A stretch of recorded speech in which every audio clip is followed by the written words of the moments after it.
नमस्कार, स्वागत है आपका प्राइम टीवी में और मैं हूं आपके साथ स्वप्निल यादव। वक्त हो चला है प्राइम उत्तर प्रदेश का, तो रुक करते हैं यूपी की खबर की ओर। बदायूं डबल मर्डर केस में दूसरे आरोपी जावेद को पुलिस ने गिरफ्तार कर लिया है।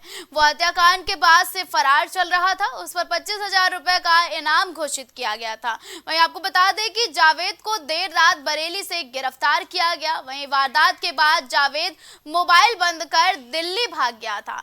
पुलिस की कई टीमें उसके पीछे लगी हुई थी। वहीं आपको बता दें कि घटना के बाद आरोपी जावेद मोबाइल बंद कर दिल्ली भाग गया था। देर रात बरेली में सैटेलाइट बस स्टैंड पर स्थानीय लोगों ने पकड़कर पुलिस के हवाले जावेद को सौंप दिया। इस दोहरे हत्याकांड का जो दूसरा आरोपी था जावेद, आरोपी साजिद का भाई, उसकी गिरफ्तारी आज जनपदीय पुलिस के द्वारा की गई है। उसके द्वारा पुलिस के दबाव और जो उस पर इनाम कराया गया था उसके दबाव में उसने आज बरेली में बारादरी थाने की जो सैटेलाइट चौकी वहाँ उसने आत्मसमर्पण किया था और अपना एक वीडियो भी उसने वायरल कर दिया गया था। जब उस वीडियो की सूचना मिली, हमने सूचना को पोस्ट किया और अधिकारियों से वार्ता करने के बाद अब हमारी टीम उसको लेकर के वापस आ रही है, जहां उसे पूछताछ करके अग्रिम तथ्यों का पता लगाया जाएगा। लोकसभा चुनाव को लेकर प्रशासन अलर्ट मोड पर है। जहां एक तरफ लोकसभा चुनाव की अधिसूचना जारी होने के बाद प्रदेश में भारी मात्रा में कैश लाने और ले जाने को लेकर पुलिस की कार्रवाई लगातार जारी है। इसी बीच लखनऊ के टोंडा टोल प्लाजा से बड़ी मात्रा में कैश बरामद किया गया। वहीं नागपुर के रहने वाले कपिल आहूजा के कब्जे से लगभग 2,75,500 रुपए बरामद हुए हैं।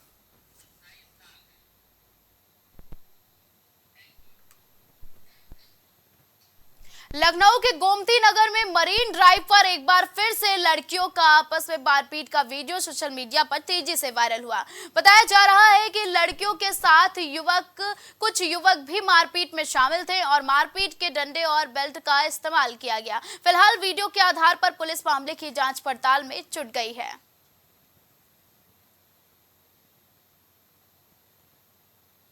इटावा भरथना तहसीलदार राजकुमार सिंह और थाना प्रभारी देवेंद्र कुमार ने सभी सभासद और नागरिकों के साथ भरथना थाना कोतवाली परिसर में पीस कमेटी की बैठक की, जहां क्षेत्र के लोगों को होली त्योहार तथा लोकसभा चुनाव को लेकर जरूरी निर्देश दिए गए। उन्होंने कहा कि रंगों की होली प्रेम पूर्वक मनाई जाए। साथ ही कहा कि लोकसभा चुनाव को लेकर आचार संहिता भी लग गई है, जिसका पालन हम सभी को एक साथ मिलकर करना चाहिए।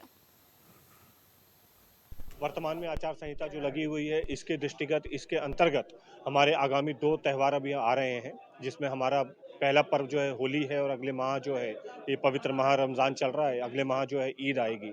इसके दृष्टिगत हमने विभिन्न समुदायों के जो संभ्रांत व्यक्ति हैं, प्रधान हैं, सभासद हैं, उन सबको आज यहाँ पर बुलाया था और पुलिस और प्रशासन के सामने, उन लोगों के सामने अपनी बात को रखा, उनसे उनकी बातों को पूछा, ताकि दोनों ही त्यौहार और पूरा महीना जो हमारा है ये बहुत ही अच्छे से, शांतिपूर्ण तरीके से, सद्भावपूर्ण तरीके से और सुरक्षित तरीके से ये दोनों त्यौहार मनाए जा सके। मैनपुरी के नगला गजा सिंह के पुलिस की बर्बरता का मामला सामने आया है। आपको बता दें कि पुलिस ने एक युवती के साथ मारपीट की है। साथ ही पुलिस कर्मियों के अपराधियों की तरह युवती के बाल पकड़कर गाड़ी डाला है और वहीं थाने के एक कमरे में ले जाकर पुलिस कर्मियों ने युवती के साथ मारपीट की। जब युवती की मां आई तो उसे भी पीटा। साथ ही पीड़िता ने पुलिस अधीक्षक से न्याय की गुहार लगाई है। गलत लिखा। थाने ले जाकर मुझे बहुत मारपीट की है सविता सेंगर ने, सुषमा सेंगर और राहुल चार। नहीं, मारपीट क्यों की, क्या वजह थी? वजह ये थी, मैंने 112 पे कॉल कर दी थी माँ की शिकायत के लिए। मतलब 17 तारीख को जो हुआ था उसके लिए मैंने कॉल किया था 112 पे। तो इस बात को लेकर के यार तू वकील हो रही है, तू सबसे शिकायत करेगी, इतनी हो रही है, तू मतलब जुबान लड़ा रही है। आज तक मेरे खिलाफ किसी ने शिकायत नहीं की है। इटावा भरथना नगला राधे बनामई में एक भारी भरकम मिट्टी की कच्ची दीवार गिरने से एक शख्स की मौत हो गई। बताया जा रहा है कि नई दीवार के नीचे नींव खोद रहे थे। वहीं इसी बीच बगल में खड़ी एक भारी भरकम दीवार मजदूर के ऊपर गिर गई। वहीं घटना से परिजनों में कोहराम मच गया। वहीं मौके पर पहुंची पुलिस ने शव को कब्जे में लेकर पोस्टमार्टम के लिए भेज दिया है। मिस्त्री थे, वो दीवार बना रहे थे, एक तरफ से वो कुलिया रहे थे दीवार को, वो दीवार उसके ऊपर गिर गई, खत्म हो गया। फिर कैसे ग्रामीणों की सहायता से क्या हुआ फिर? ग्रामीण की सहायता से क्या वो गाड़ी करी हनन फानन में, यहाँ मैं कहना मनोज के यहाँ ले गए, उसने भर्ती नहीं लिया, फिर यहाँ आए तब तो वो खत्म हो गया। नगला राधे का रहने वाला ये व्यक्ति था जिसका नाम वीरेंद्र है, जिसकी उम्र 36 साल थी। ये कहीं किसी के यहाँ कार कर रहा था, मिस्त्री का कार करता था। इसकी दीवार गिरने से, मिट्टी का टीला गिरने से इसकी हालत काफ़ी गंभीर हो गई थी, जिसको वहाँ इसी जहाँ काम ये कर रहा था वहाँ के ही लोग इसको लेके जिला अस्पताल इमरजेंसी लेकर आए। तो ये मृत अवस्था में जिला अस्पताल इमरजेंसी आया था, जिसको हमने मृत डिक्लेयर करके इसकी बॉडी को हमने पोस्टमार्टम के लिए मॉर्चरी हाउस रखवा दिया और इसकी सूचना में थाना सिविल लाइन दे दी। आगरा रेल मंडल ने क्यूआर कोड स्कैन से टिकट खरीदने की व्यवस्था शुरू कर दी है, जिससे लोगों की खुले पैसों की झंझट में अब ट्रेनें नहीं छूटेंगी, क्योंकि अब क्यूआर कोड से ही टिकट का पेमेंट कर दिया जाएगा। वहीं रेल यात्रियों ने क्यूआर कोड स्कैन से टिकट खरीदने की व्यवस्था की सराहना की है। इसी कड़ी में रेलवे भी डिजिटल इंडिया के अभियान की ओर आगे बढ़ रहा है।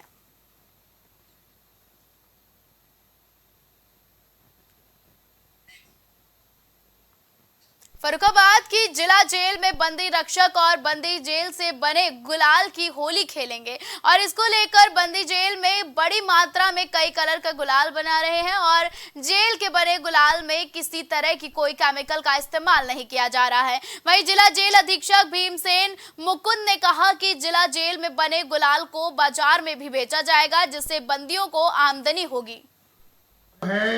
आगामी होली के त्योहार को देखते हुए बंदियों द्वारा बड़ी प्राकृतिक ढंग से गुलाल बनाया गया है, जिसमें आप जो पीला कलर देख रहे हैं गुलाल का, ये हल्दी से लिया गया है, और जो हल्का लाल और भगवा कलर का गुलाल है ये चुकंदर से बनाया गया है, और जो हरे रंग का गुलाल है ये पालक के कलर से बनाया गया है।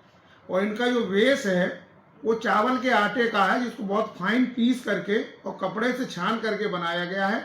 ये विशुद्ध रूप से प्राकृतिक गुलाल है और इसकी बिक्री जो है बंदी उत्पाद केंद्र के माध्यम से जेल गेट के बाहर की जाएगी, और बंदी भी हमारे कारागार के इसी गुलाल से होली खेलेंगे, और ये बंदियों ने ही अपना पूरी तरीके से इसको निर्मित। लखनऊ के सरोजनी नगर में भूमाफियाओं के हौसले बुलंद होते जा रहे हैं।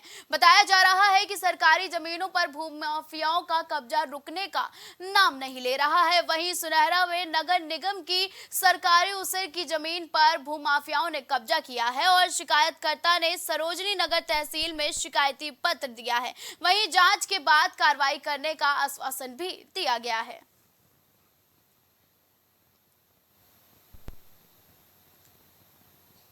प्रतापगढ़ में दिन दहाड़ी फर्नीचर से व्यवसायी की 2 बाइक सवार बदमाशों ने गोली मारकर हत्या कर दी। वहीं इस हत्याकांड में पुलिस की कानून व्यवस्था पर सवाल उठने लगे हैं। जहां एक पूरे देश में आचार संहिता लागू हो गई है, लेकिन इन बदमाशों ने पुलिस का जरा सा भी खौफ नहीं दिखाई दे रहा है। फिलहाल पुलिस पूरे मामले में सीसीटीवी कैमरों की मदद से मामले की जांच पड़ताल करने में जुटी हुई है।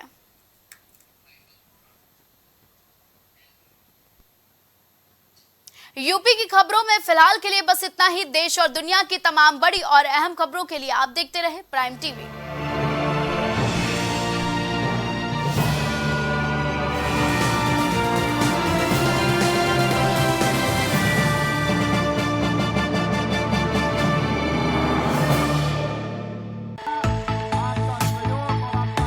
कुछ भाव पुष्प। आप देख रहे हैं प्राइम टीवी, सच साहस सरोकार। प्रधानमंत्री श्री नरेंद्र मोदी का संकल्प है कि देश का हर नागरिक पोषित, सशक्त और समर्थ बने। जब पूरा विश्व इस सदी की सबसे बड़ी महामारी कोविड-19 से जूझ रहा था, उस दौरान प्रधानमंत्री श्री नरेंद्र मोदी जी के नेतृत्व में भारत सरकार ने प्रधानमंत्री गरीब कल्याण अन्न योजना का संचालन कर देश के गरीबों की खाद्य सुरक्षा सुनिश्चित की। इसी संवेदनशीलता को जारी रखते हुए आज 80 करोड़ से भी ज्यादा लोगों को मुफ्त अनाज दिया जा रहा है। सभी को अनाज, पोषित समाज। प्रॉब्लम्स थी जो मेरे को स्टेप्स चढ़ते हुए प्रॉब्लम थी, वो अब I think so 70% is improved. ठीक है, मेरे को एंकल में प्रॉब्लम थी एंड मेरे को नसेस मसल्स प्रॉब्लम थी, जो मसल्स में काफ़ी पेन रहती है, जो अब की इस टाइम पर एक बार ही मैंने लिया, मैं लास्ट टाइम आया था, उसके बाद मैं अब दोबारा आया हूँ, तो ऐसे 70% इज इम्प्रूव्ड, जो कि डॉक्टर नहीं कर सका। मैंने हाँ, मतलब मैं गंगा राम के हॉस्पिटल के डॉक्टर से तकरीबन 2 साल तक ये ट्रीटमेंट करा था, उनको समझ ही नहीं आया ये प्रॉब्लम क्या है। दैट इज अब बेटर है।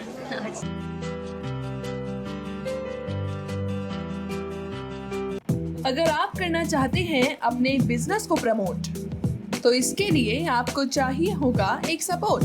बेहतर स्क्रिप्ट, शानदार ग्राफिक्स, बेहतर विजुअल, दिखाएंगे कमाल, जानकारी पहुंचेगी जन जन तक, आपका काम करेगा धमाल। इन सभी चीजों के लिए अब ना हो परेशान। Brand promotion, motion designing and video editing, 2D और 3D animation, television telecasting, social media works, script writing जैसे कामों के लिए आज ही कांटेक्ट करें 9267925186 पर। इसी के साथ ही आप हमें जीमेल भी कर सकते हैं vikasproduction.gfx@gmail.com पर।